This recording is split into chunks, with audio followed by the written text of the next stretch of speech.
gilid na lubi. So, samot pagiging na igsoon, hindi na ito ang pagkatawahan ba?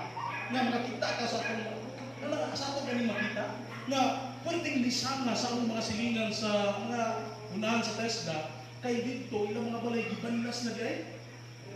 Nagdagandaggan sila. Mga igsoon, daghan kaayo, nagkugos sa inahang anak. Grabe yun. Tanaw ko nila, ang una, na walo ka po, unang panon, sunod, na yung mga pito ka po. Puno sila nga pangita o sa ilang mga kaliwat na butod-butod. Salamat sa Ginoo, hapak sa hangin mga igsoon. Di pasilong sila dito sa may tikumanan na pit. Akong gignan, ano ta diri? Inuntog sila, dili lang diha, kidat ko kinupi. Salamat sa Ginoo mga igsoon. Ang lubi nagpuuko nga hapak sa hangin ba, matingkot na siya. Mubalik pa man gihapon. Pastilan. Salamat nagyapon sa Ginoo mga igsoon. Ampo sa Ginoo makapto lang ang niya, pero wala kayo. Sanay tabo dito mga igsoon. Ako gibati na ko kakulba kaya ang mga tao ningon naman nga nitaas na ang tubig. So tanaw ko, tigaduli pa man hatod naman yung tubig ani. Kung mutaas pa gid mupaan na ni kini kinahanglan ni gid. So nailibel ba? Mo nga ako man sa kong pagkatawhanon mga igsoon. Mubati ko na nakulbaan ko nakuyawan ko. Isunod ko sa balay mga igsoon dito na malandong ko sa Ginoo. Unsa nga mga butang angayan nga buhaton ni Ginoo. Niining panahon na. Kay tan-aw na ko sa hangin, kung dili mo hunong. Kay kung minong siya, bubuy luman. Atong tumura mga igsoon, nakampo ko sa Ginoo. Ginoo, pagita ngayon na ko nga, kalinaw rin yan. Mga igsoon, di atong tumura, wag lang yung mga sa Ginoo, kalinaw rin yan Ginoo. Unsay ang ngayon ang buhaton, tunduin ko sa imong danan.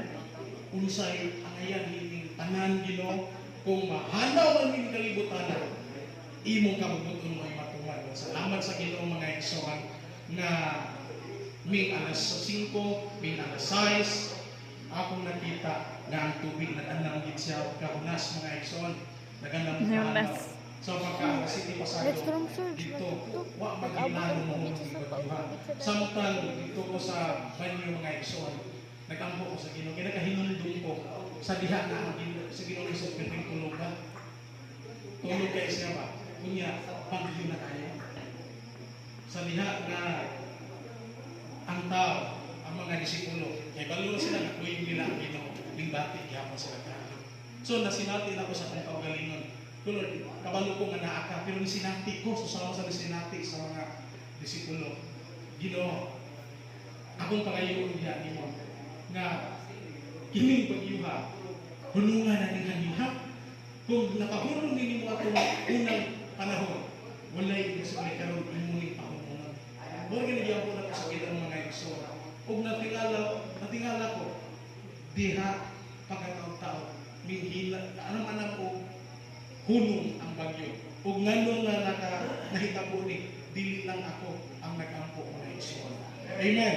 Nasayo ko among tanan nga alagad sa Ginoo nagtampo sa praise the Lord. Muna mga igsoon nalaygon ko ang ginatong Ginoo mga igsoon nagtan-aw sa tanan nato nga kinahanglan labi na sa kabahin sa akong kahuyangon. Mingon si Apostol Pablo, ang akong kahuyangon mo naghatag ka ng kaligton. So, ano maligunan ka sa kahuyangon mga igsoon? Dili ta mauwaw sa atong kahuyangon nga naman. Tungod kay kini mao'y makapaduol nato ngadto sa Ginoo. Amen. Praise the Lord, dalaygon ng Dios mga igsoon. Salamat sa Ginoo. Sa nagpakay dalaygon ng Dios. O